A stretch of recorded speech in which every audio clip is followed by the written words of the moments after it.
Hey, I'm Scott. And I'm Chris. And this is Doxologic, where we help you think with your Bible.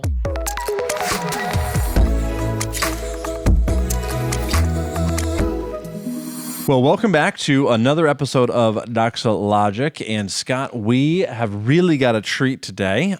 We have got a guest with us that I know for the last maybe number of months, if not year, has really been helpful. I'd like you to maybe tee up, Scott, and then introduce our guest here. Just really helpful for framing and understanding what time it is. That's kind of a popular phrase right now, but in our culture, where are we at? What's the cultural mood as it comes to Christianity? What's the responsibility Christians have to live faithfully in this day and age? And I would just love for us to kick it off with you giving a word and then introducing our guest. Yeah, I would say maybe there's few people that have put their finger on the pulse more than our guest today, which is Renn. And I think about when we planted the church 10 years ago, just how much has changed in 10 years. Right. It feels like the ground is moving underneath us, and people's approach to Christians and Christianity and the greater kind of culture.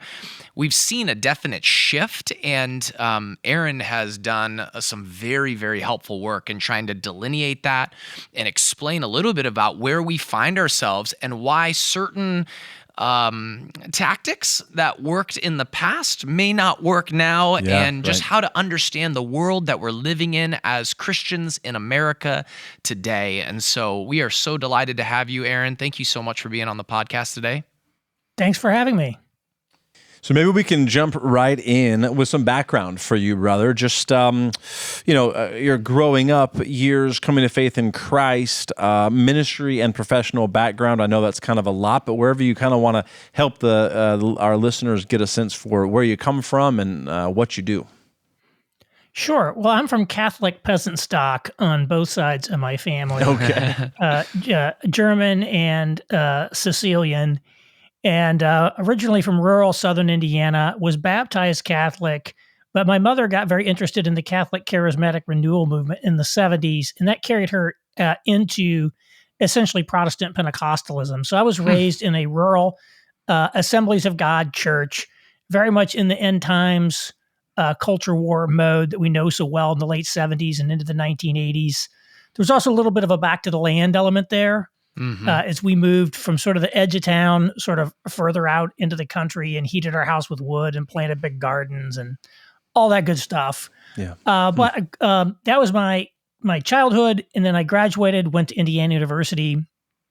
After I left home, I really wasn't living as a Christian at all, to tell you the truth. I would have always told you that I believed in God and all that, but you probably wouldn't have known it from the way I was living my life.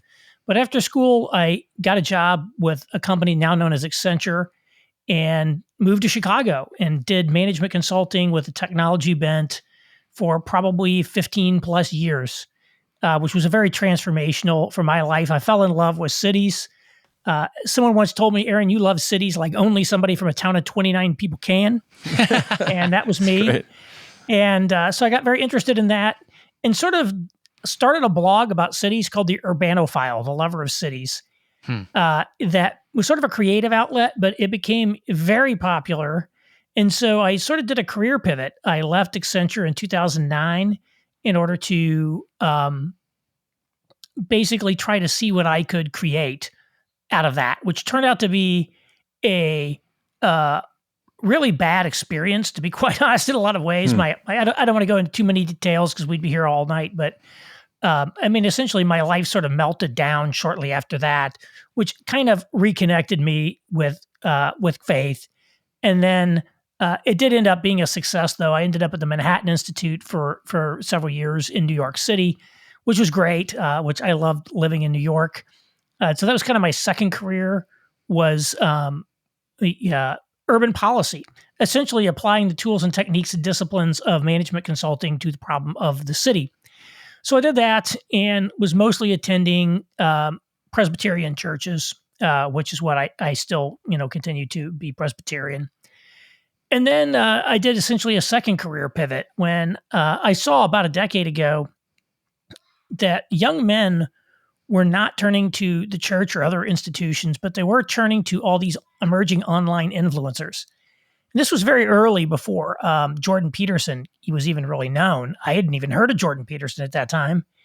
And so basically, I said I want to engage on that topic. I started a newsletter. It was originally called The Masculinist. I went from the Urbanophile to The Masculinist. And it ultimately grew from there into sort of the future of the evangelical church. I really wanted to help the church better reach men. So it's sort of reformist in that way. And I still write a lot about men's issues. I still consider that a big part of what I'm doing. But I rebranded it under my own name, Aaron Renn. And of course, you can go to aaronrenn.com and sign up for my newsletter and get all of my stuff there.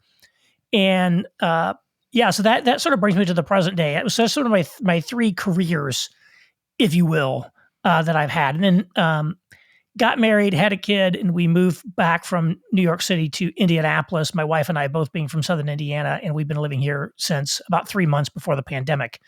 So it was a very providential move. Wow. Mm-hmm. Yeah. Wow. And what do you do now, Aaron? Like what can we tell our folks that you're engaged in now? Well, where are you writing at? Where are you? Well, yeah. So I'm a senior fellow at American Reformer, which is a Protestant nonprofit that I co-founded, AmericanReformer.org. So we're sort of a think tank, although we don't use that term. So we have a journal, the American Reformer Journal. We have a sort of quasi-academic center, the Center for Academic Faithfulness and Flourishing, focused on Christian higher education. We have a fellowship program. We also do sort of campaign work or reform work, if you will, where we partner with stakeholders and institutions to help them navigate this world and sometimes also kind of correct mission drift. So, I'm a senior fellow there. And then I also have my own writing in Substack, which I just told you about. And I write for a variety of other publications. I've got my book out, Life in the Negative World. And, various people, various freelance writing and consulting and things of that nature. So, essentially that's me. I do a lot of different things. Mm-hmm. You got your own podcast as well, right? Are you? Yes, podcasting? I do have a podcast. And, again, everything comes through the central hub at aaronrenn.com. But I do have a podcast myself. If you like listening to podcasts, you can check that out. Mm-hmm. It's mostly an interview show at this point, although I did a lot more solo shows back in the day. Mm-hmm. Okay. Fascinating. Well, speaking of that book called, again, Life in the Negative World, right? Yes. Okay. We will be sure to bring that up. The link to that will be in the show notes as well, along with your website and everything you just listed there, so for easy access for our listeners. But that's one reason I reached out to you when I did, seeing that book coming out. I don't have my hands on it yet, but I have it on pre-order, so I'm sure it's coming soon. We're recording this in the middle of January, and this will be it's releasing, or has it released this week? It comes out on January 30th. Great. Okay. So sweet. maybe, So some time to pre-order. So great. Now, the negative world, it begs a question. There's a framework that you're getting at here, and I'd love to just kind of tee you up to explain this historically. We're going to focus on American history in particular, I think, in this description, but the positive world, the neutral world, and the negative world when it comes to cultural changes and the perception of and treatment of Christians and Christian culture in America. Would you take us through what that framework is and the historical markers there? Sure. If you come from a consulting background, you have to have a framework. If you don't have a framework, you ain't nothing. So that's kind of a lot of what we do basically in the consulting world, is give people frameworks and tools to help them make sense out of and navigate a world that they're seeing a lot of stuff going on, but they can't fully articulate what they're seeing. And so I developed the first version of this framework in 2014. It was sort of just some notes I'd put together. And then I wrote an initial version in my newsletter in 2017, and it did really well then. And then First Things Magazine in New York asked me to update it, and they published it in the February 22 edition of their magazine. And it became what might be the most talked about article in the history of that magazine. And certainly the biggest. That's saying something. First Things is a popular publication. It was certainly the most widely read article of the year from the print magazine. And then, of course, I've expanded it into a book with Zondervan Reflective, Life in the Negative World, Confronting Challenges in Anti-Christian Culture. But here's the basic thesis of the framework. So if you go back to the 1950s, we didn't have a state church. We never had a state church in America, but we did have a sort of softly institutionalized generic Christianity, and especially sort of a generic Protestant Christianity. And so the 50s were the high watermark of church in America. Half of all adults attended church every week. This is the decade that we put "In God We Trust" on our money. It's the decade that we put "Under God" in the Pledge of Allegiance. There's a famous picture of the New York City skyline with the skyscrapers, the lights in the windows lit up to form crosses for Easter. And that was from the 1950s. And they even had what they called the WASP establishment, the White Anglo-Saxon Protestant establishment of the Protestant establishment. We had prayer in schools, right? So this was a country where Christianity was essentially the normative, even if it's a form of generic Christianity, if you will. And then in the 1960s, I date it to around the Kennedy assassination, but that's sort of an arbitrary date. Christianity starts to go into decline in America, decline in terms of church attendance, decline in terms of personal adherence, and decline in terms of acceptance of Christian moral frameworks, which began to be called into question. And so Christianity went into a decline in which it's still declining. And this period of decline from 1964 to the present, I divide into 3 phases or worlds that I call the positive, the neutral, the negative world. So the positive world lasts from 1964 to 1994. And this is a period of decline for Christianity. And I want to stress that. This is not, I call it positive, but this is not a time when things are going well for Christianity, right? This is when the sexual revolution is happening. This is when church attendance, especially in the mainline denominations, is going way down. And yet, society still basically views Christianity positively. To be known as a good church-going man, makes you seem like an upstanding member of society. People want to hire you. Christian moral norms are still the basic moral norms of society. And in fact, if you violate them, you could suffer personal or professional consequences. Then in 1994, we hit a tipping point where we entered what I call the neutral world, which lasts from 94 to 2014, in which Christianity is no longer seen as a positive, but it's not really seen as a negative yet either. It's essentially one more lifestyle choice among many in a sort of pluralistic public square. So we might get together and I'd say, well, I'm a Christian. You'd say, I'm a vegan. Let's talk. Mm-hmm. And Christian moral norms are still sort of have a residual effect in society. And then in 2014, we hit a second tipping point where for the first time in the 400-year history of America, official elite culture now views Christianity negatively, or certainly at least suspiciously. To be known as a Bible-believing Christian does not help you get a job at Goldman Sachs or Google. Quite the opposite, in fact. And Christian moral norms are now not only expressly repudiated, but are seen as the leading threat to the new moral order. All the hand-wringing in the elite media around Christian nationalism and things of that nature are sort of in this vein. And so this is really an unprecedented situation in the country. And it really was an abrupt shift, I think, in the culture in many ways, which affected not just Christianity, but many other things. And it has left many evangelicals kind of wrong-footed in trying to figure out how to react, how to adapt. And I think the emergence of this negative world helps explain some of the sort of disintegration, if you will, of evangelicalism, as well as some of the intra-evangelical conflict that we see. Mm-hmm. Well, it's fascinating. So here I am knocking on the door of 40, be turning 40 this year, and I think about being born in 84, and you marked 94 as a switch to neutral world, and then 2014, 20 years later, I'm just thinking in my own life. I'm 30 years old at that point in 2014. Became Scott planted our church in 2013. I joined as a pastor in 2014.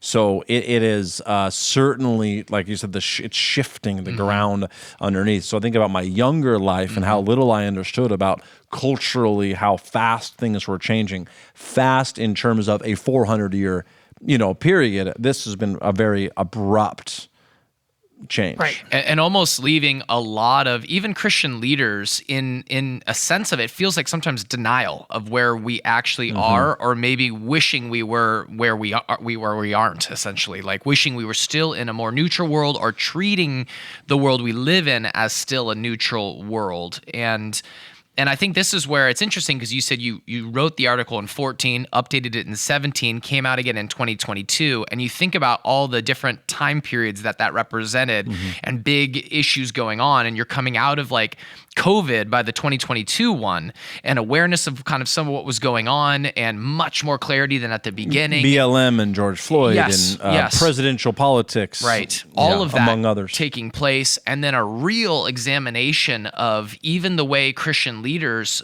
sort of fell along some of these lines and why they fell where they did. And so maybe what would be helpful is like, what are some of the key components of the negative world that you see going on right now that would give clear evidence that it's not the neutral world we used to be in? Sure. Well, I would say you're very right that there was a sense of denial, especially earlier in the negative world. One of the points I make in the book is that there really hasn't been an evangelical strategy developed for the negative world in the way that evangelical strategies emerged to great success in the positive and the neutral worlds. The one thing that has been written that was sort of negative world specific, if you will, is Rod Dreher's Benedict option. Mm-hmm. His book came out in 2017. And as you may recall, evangelicals sort of panned the Benedict option. I remember that Christianity Today commissioned 4 different writers to kind of do a symposium on the book, and all 4 of them had significant criticisms of it.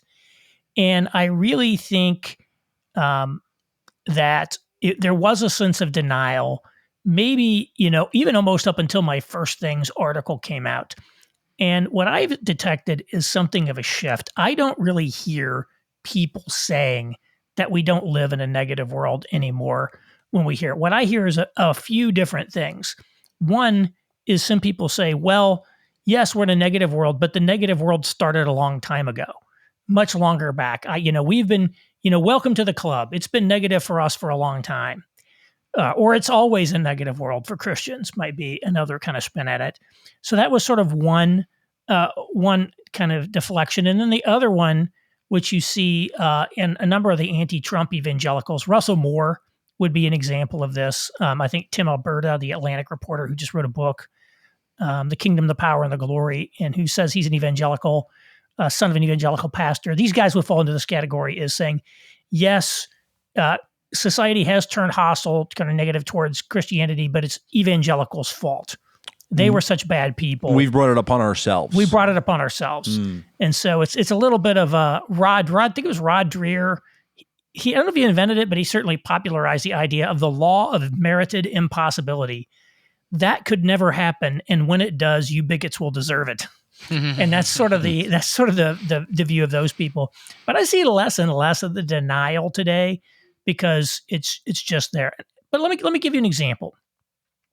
You're in California. In 2008, in California, a referendum passed by a majority of the voters enshrined in the California Constitution that there shouldn't be gay marriage. This is in one of America's bluest states.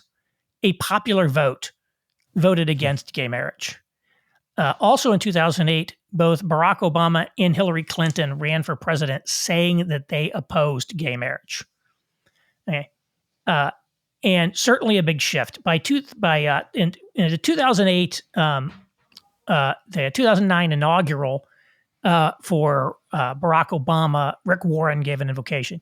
Now, fast forward to Barack Obama's second term, which really, you could debate 2014 plus or minus 2 years or so, but it's certainly clearly in Obama's second term when things radically changed. Louis Giglia was going to give a prayer at his second inaugural and was forced to withdraw due to controversy over his stance opposing gay marriage. So there's that. Wow. And then, of course, in 2015, there was the Obergefell decision. And now it's like the skirmish line in the culture war is whether transgendered athletes can, compete in girls' sports. Mm-hmm. Okay, so that tells you, like, when you go back to 2008 to today, and that's not that long. That's 16 years. Right. That is a lot of change. And to your point, in California, in a very short period of time. Yeah, in California. And in California, that's how correct. Fast, just how shockingly fast it has come, where you it's not about is gay marriage right or wrong. And now the assumption is that's been settled. Let's move on. The fact that you would even bring that up, which by the way we do bring that up. We do believe that, of course, that's not true marriage in God's eyes, and yet you're looked at and talked about like a knuckle dragger now. I mean, you are just so backwards. It is. There are other things we can debate, a la the transgender thing and whatnot, but that you would even be still talking about that is so 8 or 9 years ago. You're like, I'm sorry, what? I was an adult when it happened in 2008. I was here in California, and then of course in 2015. Man. The other thing, of course, there was like this massive shift on race, also during Obama's second term. Matthew Iglesias, the leftist pundit, he wrote this article saying, I don't know if he coined the phrase, but he said the Great Awakening, if you will, took place in 2014. But maybe the Trayvon Martin killing in 2012 was kind of really maybe the start of it. But, right around 2014, 2015, there was a massive explosion in the media uses of the terms like white supremacy and structural racism and things of that nature. Yep. And it was just this like hard left turn into sort of extreme left ideology on race. Jonathan Haidt, the New York University professor, says that 2013 was the year he thought things started going a little wacky on college campuses. And then, of course, you can't talk about the negative world without talking about Donald Trump. And I like to illustrate the changes in worlds through 3 different presidential sex scandals.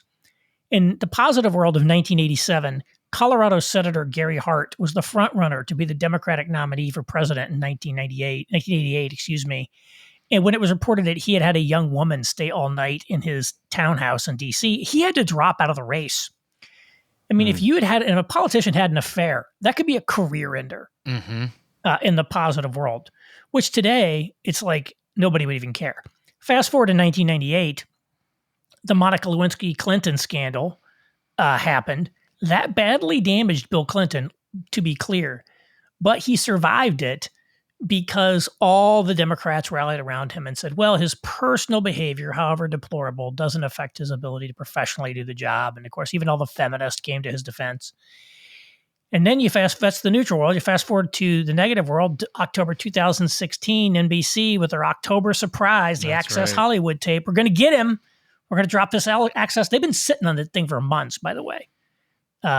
And shows how these media apparatuses are basically just Democratic oppo firms. Sure.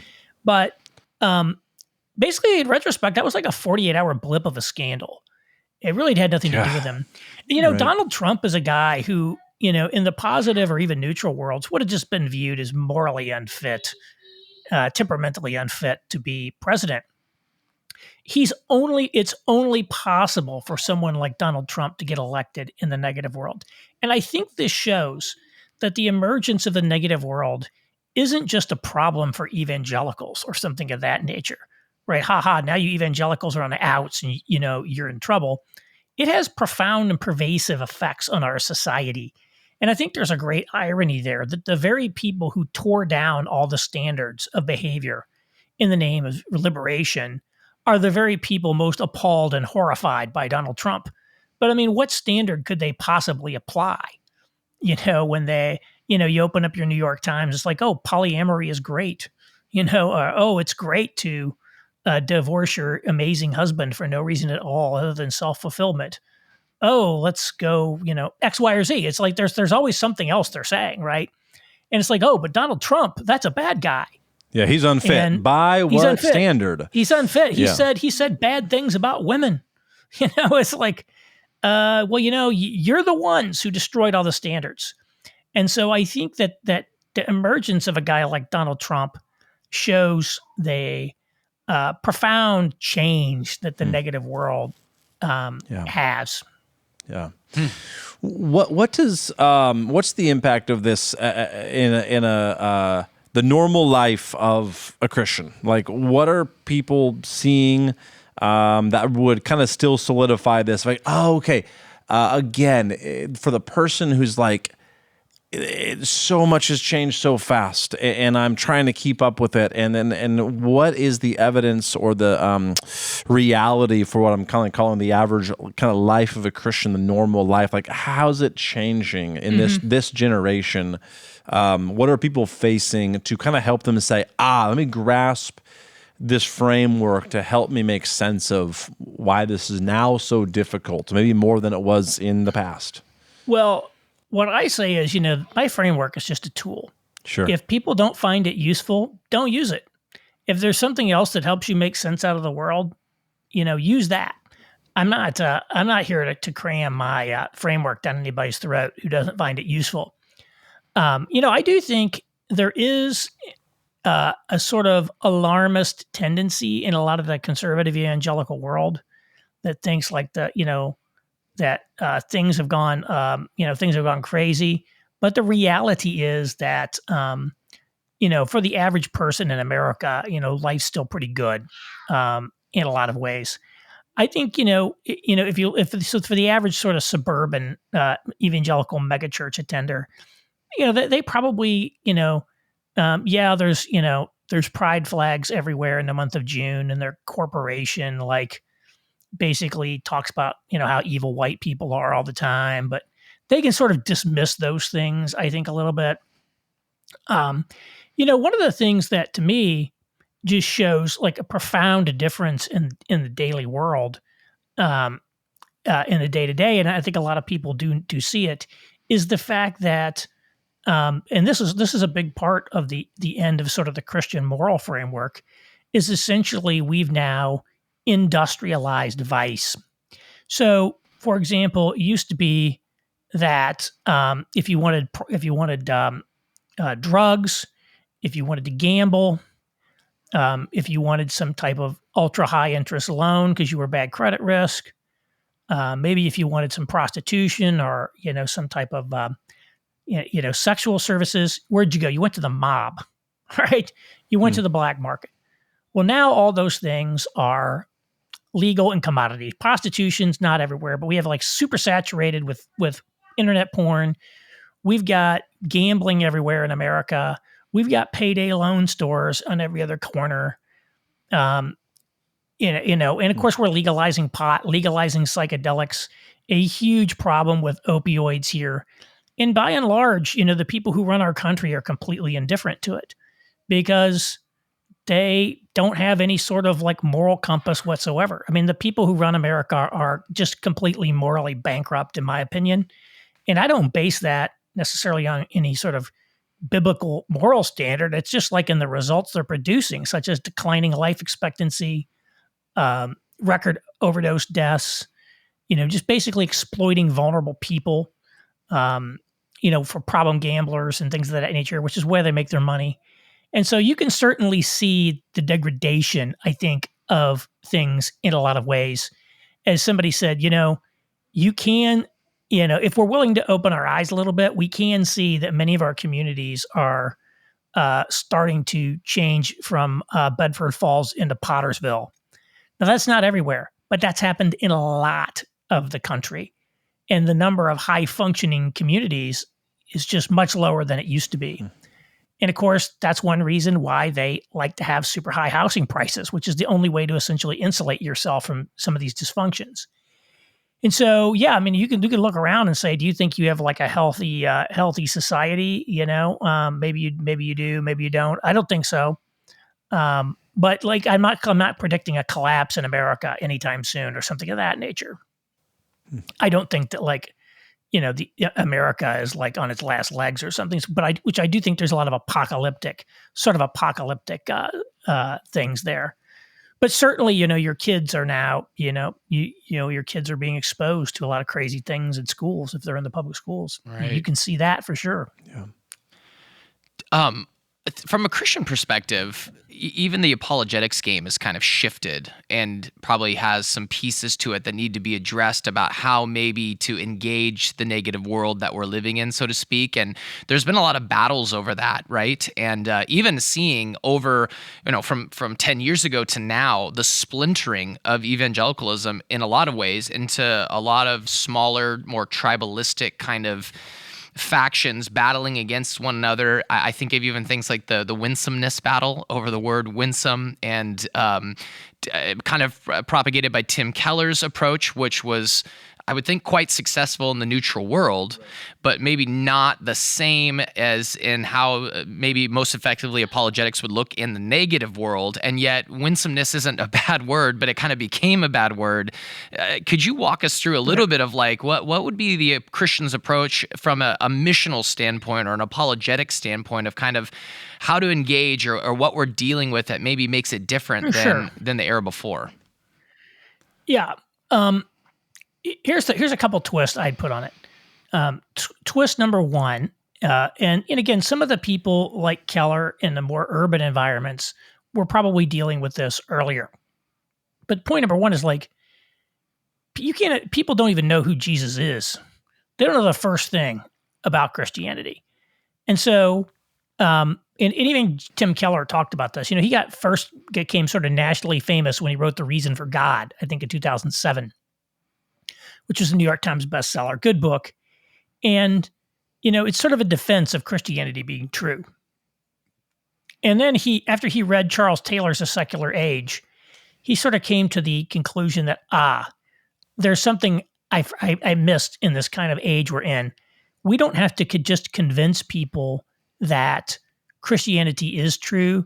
We have to convince people they should want it to be true. And so, it's kind of like, so I think there was this point that like, okay, great. We're just trying to convince people that Christianity is real. But first off, they don't even care. And now like a lot of them don't even know. So there was a lot of controversy over this ad campaign that ran called He Gets Us. That's right. They spent like $100 million. Apparently they're going to spend as much as $1 billion with an ad campaign for Jesus. And they had like ads during the Super Bowl. And the point is to sort of give people an introduction to Jesus. And it's got a lot of criticism from all sides, but I think it gets at something important, which is that a lot of people just don't know who Jesus is. Billy Graham could just show up at a crusade, preach the gospel, have people come down because they all knew basically what Christianity was and that they're probably supposed to be Christian. And like, now there's a whole lot of pre-evangelism that has to be done just to even give people the categories.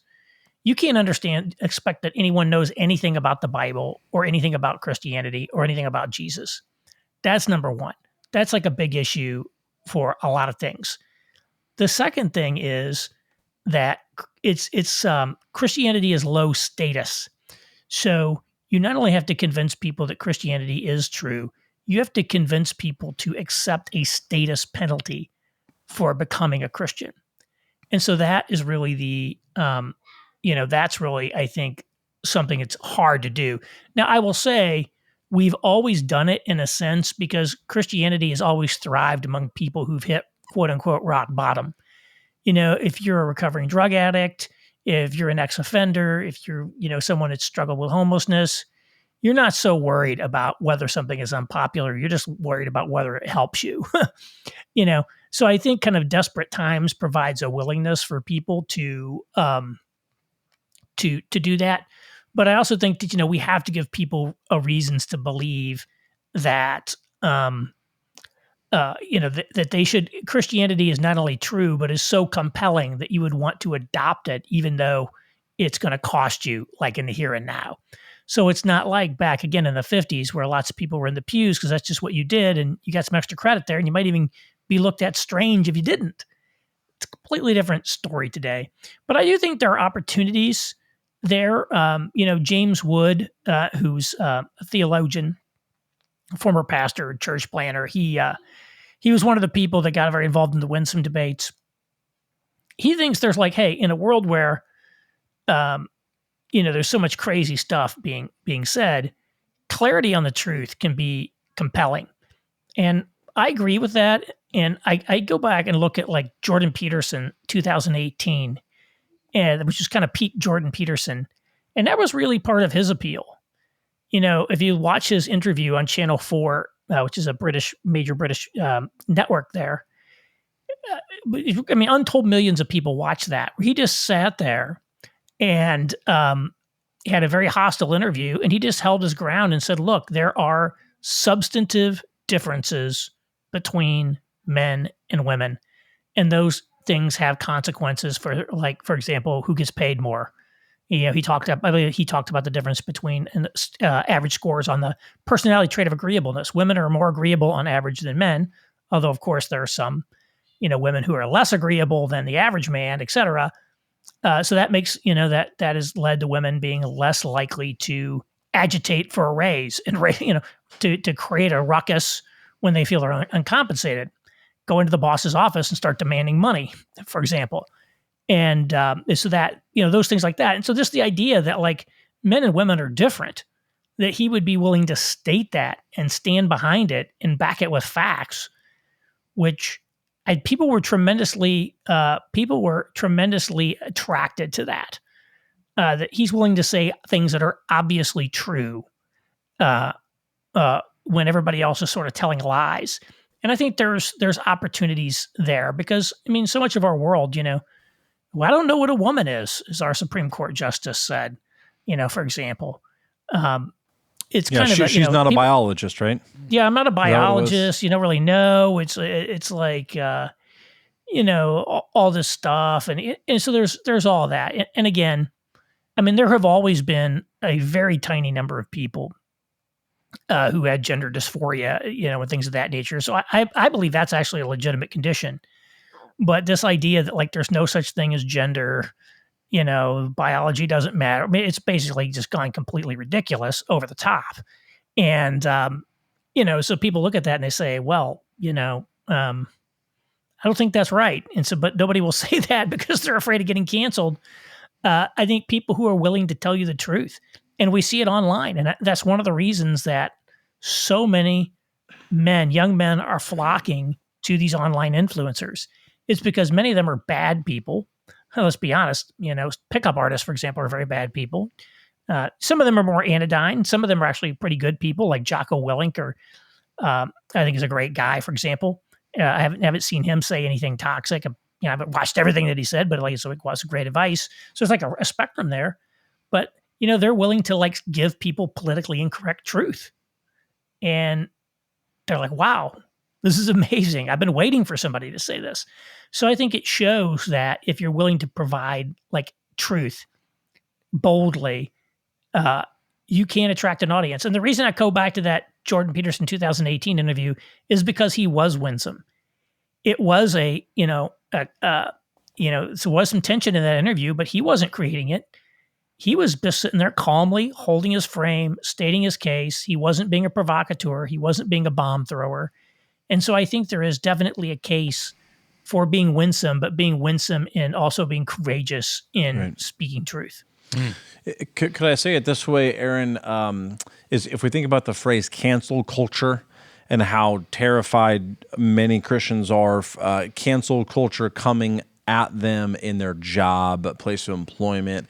One thing that's needed, and I wanted to ask about this when it comes to churches, so what churches need to be emphasizing, preaching and teaching, and making disciples of the Lord Jesus Christ. And you think about being uncancelable, right? So someone is in corporate America, they are highly cancelable in many situations. And one thing needed, and just love to have you speak into this, what I'm hearing is one thing needed is churches, particularly churches with a unified, elder board. They're standing on God's word as the final authority and truth, or the final authority of what is true in life. They need preachers. We need churches with preachers that will preach in a way that shows God's truth is still God's truth. It's compelling, and as truth and light, it will attract people, and not that attraction is the point, but people are attracted to bold truth.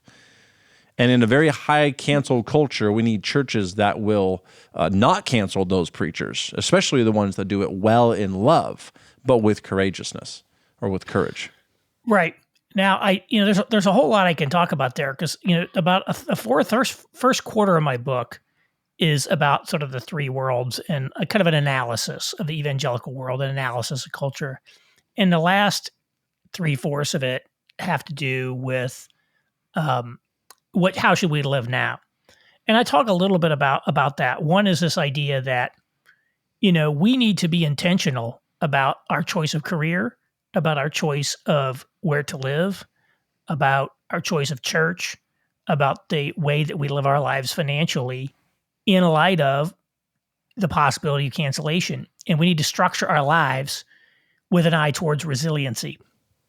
And so, yeah, if you're living on the edge financially because you mortgage yourself to a hilt to keep up with the Joneses and you're in a corporate job where like one wrong word and you're gone, that might not be the best way to live your life. Not to say that you can't work for a corporation, but you got to ask, do I have the right temperament, the right conscience, the right financial reserves, the skills, et cetera, to let me do that? So I think structuring our lives for resiliency is important. I also think that it's going to be important for Christians. It'd be ideal if every church had one of these, but it's certainly not going to be the case that everyone will, to have what I call privately held medium-sized businesses. So typically a medium-sized business is defined as a company that generates between $10 million and $1 billion in revenue. And these are companies that are not, it's not like a mom and pop business. These are like real companies that make real money. And they often employ a number of people. And so having those where it's owned by a Christian businessman, that can help, because if people are canceled, they might be say, oh, you lost your job as an accountant for a big publicly traded company XYZ. Hey, we can hire you on, even if we just hire you on as a contractor for like the next 6 months to do some work around here. We can absorb another employee or two until you either will hire you permanently because you have, or, we can give you something to do for 6 months, 9 months until you're able to find another job. That's important to make sure we have people's backs. And of course, yes, the pastors, of course, we need pastors who are willing to speak truthfully. I would argue not in the gratuitously provocative style. But again, you need to think about how you structure your church. You mentioned that elder board. My experience, the elder boards tend to be made up of like the richest guys in the church. And a lot of those guys are there because they're in positions where their reputation fragile. If they have a job in a corporation, if they're like, the CEO of a publicly traded company, or they work for, major investment bank, those guys in your elder board could be some of your weak links. So you definitely have to think about diversity of backgrounds on your elder board to make sure that you don't have people who are all going to be weak in the same way. Everybody's got weaknesses, but you don't want everybody to be weak in the same way, and certainly not, quote unquote, reputation fragile in the negative world. Yeah, that's that happened. There was a debate. I'll give you an example. Grove City College is a very conservative Christian liberal arts college in Pennsylvania. They actually stopped taking federal funds a long time ago. And it's famous that Hillsdale College in Michigan doesn't take federal funds, but Hillsdale was actually inspired by Grove City. And so there was some big controversy over wokeness there, and the board did an investigation and like, oh, they're doing some inappropriate stuff. They need to change it. Well, apparently like the chairman of the board works for like Dow Chemical or a company like that. I can't remember the best one. He might be like the CEO even of this company. So he's like a big executive of a major corporation. The factions within Grove City who are very, very pro-woke sort of went after him at his employer to try to get them to go after the board members. So you think you got these people in your board and they just can't, they can't take as tough a stand as you think. And these activists will definitely they always go after you at your weakest link. And so that is definitely something that's real and to keep in mind. Yeah, that's helpful. As you think about kind of, it's always hard to anticipate where things are going, but I'm sure you've thought through this enough to think, what are some things we may likely see, face, or need to be prepared for in, say, the next, 1, 3, 5, 10 years? Yeah, I don't like to make a lot of predictions. And, I think trying to predict the future has not been if I could predict the future, I would have made a lot of money in the stock market. That's true. And we wouldn't need any more cults like if you could do that. Yeah. Yes, exactly. And speaking of your background in some of the end times hysteria, I can imagine some of that lingering, even embarrassment evangelicals have caused I'm highly influenced. Yeah, I'm highly influenced by Nassim Taleb. He's most famous for his book, The Black Swan, which seemed to predict the 2007 market crash. He didn't actually predict it, but his book came out right before that happened. And he's written some great books, two of them that I really liked. One was called Fooled by Randomness, and the other is Anti-Fragile. And the reality is that the world is just, from our perspective, far more uncertain than we like to think. I mean, if you go back to January 1, 2015, nobody thought Donald Trump was going to be the next president of the United States 2 years later, right? Nobody thought that. You go back to January 1, 2020, nobody thought in 3 months the world was going to get turned upside down by this pandemic. We'd all be locked up in our houses, et cetera. Nobody was expecting Russia to invade Ukraine. That's a little more predictable. Again, the whole Middle East flare-up, that's another one. And so just in the last few years, how many crazy things have we seen? And so what I basically argue in the book is that we need to adopt a posture of exploration, which is to say, we're not going to be able to do the sort of business plan approach that maybe we did before. And so a lot of like a lot of the church growth movement, even going back to like Bill Hybels, who started Willow Creek Church in Chicago in the 1970s, it really was sort of a business model where, they did market research, they designed churches that were going to appeal to people based on that. And it was sort of, you can almost kind of get a church in the box, kind of as my understanding. Here's how you build this, build one of these churches. And, maybe that's not going to work quite as well in the negative world. And we're going to need to say, look, we're now entering a more uncertain time. And therefore, we're going to have to walk more by faith and by sight. We're going to have to be comfortable in the unknowns and the uncertainties. And, we're just going to, I use the example of the Hebrews crossing the Jordan River into the Promised Land. I mean, this is a generation that has spent 40 years in the desert. Whatever the problems of the desert, that was an environment that was familiar to them. Now they're going into the unknown in a high-risk environment, right, as they try to take a land occupied by fearsome opponents. And, in Joshua, it says, follow the ark because you have not been this way before. They're going into the place we have not been this way before, and that is us. And so we're going to have to be comfortable in that sort of mode. And again, I think the walk by faith, not by sight paradigm is going to be important because we're not always going to be able to see. Yeah. Yeah. Trust, what is the proverb? Is it, it's our family verse, actually. Trust in the Lord with all your heart and lean not into your own understanding. In all your ways, acknowledge him and he will make your paths straight. Mm-hmm. Yeah, that's good. That's encouraging. Yeah, it is because it really, while you're a cultural analyst, you do a lot of work that's, I would argue, with American Reformer that I know in particular, that's kind of out in front, at least that's my perspective, out in front, trying to lead the way, and there is a new frontier, but the simplicity of Proverbs 3, 5, and 6. I love that's kind of what. Now, of course, we could boil it down to a couple other key verses like that, but that is paramount. That don't try to subscribe to a clear, this is what's coming in the next, X period of time, day, let alone 5 years, but trust in the Lord with all your heart. And because he's sovereign, because he is providentially guiding history, and none of this is concerning to him. He's not pacing the floor of heaven. He's not calling a Trinitarian meeting. Hey, Son, hey, Spirit, we gotta work this out. America's like, hanging by a thread over here. I don't know, right, how this is going to be. No, not at all that. Even if we humanly can, tend to that direction, trust in the Lord with all your heart. I love that. Maybe wrap it up with... I do think there's again, I think it's what that doesn't mean be passive or whatever. Yeah. We got to make our, we have to make our best bet and move forward and, fast in prayer and make decisions. Yeah. And I think about calculated...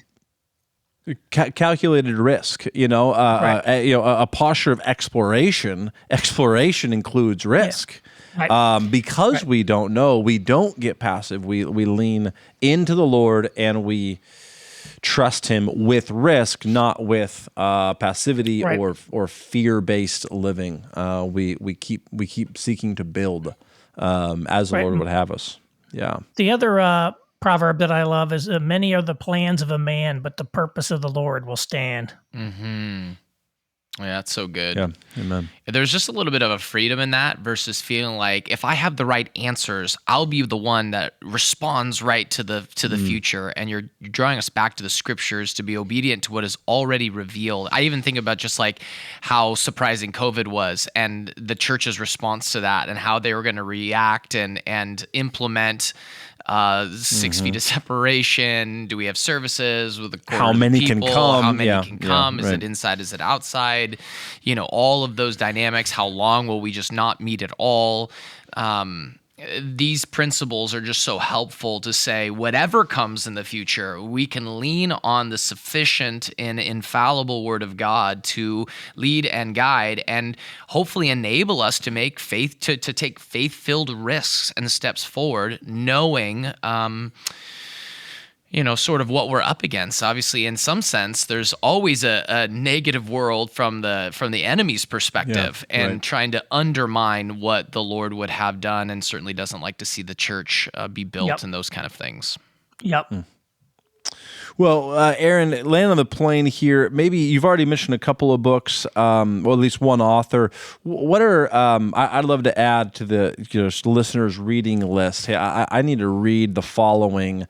Whether they're old or new books to really Or help. articles. Yeah, or articles, and we can link to these. But what would be on your mind? Your book, Life in the Negative World, absolutely. And what else would you promote to say, Christian, this will help equip you for the days we're in? Yeah, that's a really good question. To be honest, I don't have a huge list of books that I can necessarily recommend. There's a lot of things that I've read and have benefited from, but I take bits and pieces from here and there. Sure. I've also been I've been heavily influenced by James Davison Hunter. His book To Change the World is very good. Now I have some issues with his faithful presence idea. I don't recommend that, but the first two books of the first two parts of that book are really good, talking about the culture and how it changes. So there's another one that's very big for you. Of course, I love Charles Taylor's The Secular Age, but that's like 900 pages, and just again, it's so audacious. I think the average person wouldn't necessarily want to read it. But those are those are the kinds of books that I read, and then I take the bits and pieces that are relevant and sort of try to put them together in a package that people can comprehend. So in other words, Aaron, what we need to do is just get them to sign up for your newsletter, and you'll help all of us regular people understand this. That's right. I read them, so you don't have to. That's it. 900 pages, and then distilled down by Aaron Renn. Yeah. Well, thank you, brother. So AaronRenn.com, AmericanReformer.com. .org. Thank you, AmericanReformer.org. I know American Reformer also has a podcast. And then you've got a podcast yourself as well. Just ways, listener, to resource yourself along with this book coming out at the end of January. And can't say thank you enough, Aaron, for just taking, I just a random nobody that sent you a message, and for you just to say, sure, absolutely, glad to come on. We deeply appreciate it and look forward to the ongoing work we're doing and the work that you're doing, and we really are grateful. No, thanks for having me.